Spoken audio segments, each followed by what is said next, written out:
Salut tout le monde. Alors pour cette nouvelle chronique, on est habillé par le temps des fêtes, habillé et habité par le temps des fêtes, oui, puisque à partir de cette semaine, on va commencer à faire des chroniques de suggestions de cadeaux de Noël. Donc pour la première, j'ai décidé de faire quelque chose que je ne fais pas d'habitude. Donc c'est du guide pratique et cette semaine, c'est la cuisine. Donc on a fait une petite sélection surtout centrée autour des produits locaux, des produits du Québec et l'éco-responsabilité, même s'il y a un petit truc plus fancy Noël que je vais vous montrer tantôt. Donc on va commencer tout de suite par Julie Aubé avec Manger local. Donc il y a eu le premier qui était sorti, je pense en 2021. Le nouveau qui est sorti cette année, je pense même à la fin de l'été, donc début septembre.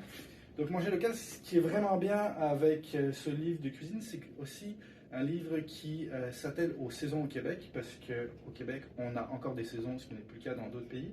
Mais on va vraiment avoir des recettes en relation avec l'été, l'hiver, l'automne. Et dans le 2, justement, il y a le temps des fêtes. C'est vraiment bien fait. On a vraiment un choix de recettes centré sur les produits qu'on trouve facilement au Québec. Pas besoin d'aller chez Adonis ou d'autres épiceries un petit peu exotiques pour trouver ce qu'on a besoin de faire.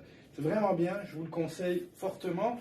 Ensuite, mes grands classiques vegan de Jean-Philippe Cyr, c'est pas une nouveauté. Sa nouveauté, c'était Réconfort vegan, mais c'est parce que c'est un classique et parce que Monsieur Jean-Philippe nous fait voir tout l'étendue de son charme.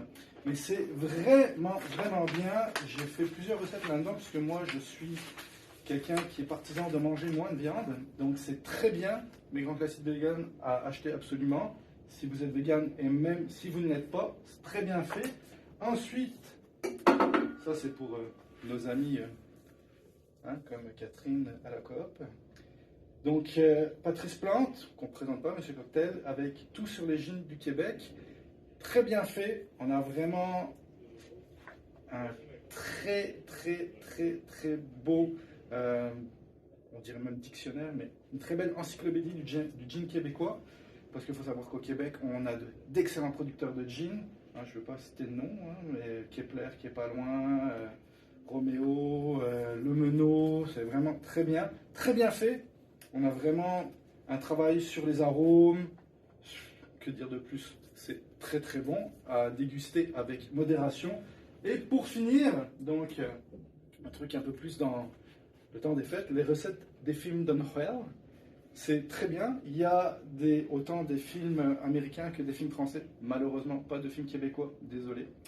Mais c'est très bien fait. Donc on retrouve le mac and cheese de McAllister, du petit Kevin McAllister. On retrouve les doubichous du Père Noël est une ordure. C'est vraiment bien. On retrouve même la fondue au fil dentaire des bronzés fondus ski. Très bien fait, très drôle. Bon, il y a des choses, c'est sûr que c'est un peu plus, je sais pas, à Noël, mais c'est bien fait. Au moins, ça a le mérite d'aller au bout de son idée. Donc voilà pour la première chronique de Noël. La semaine prochaine, on se retrouvera pour quelque chose de totalement différent. À bientôt!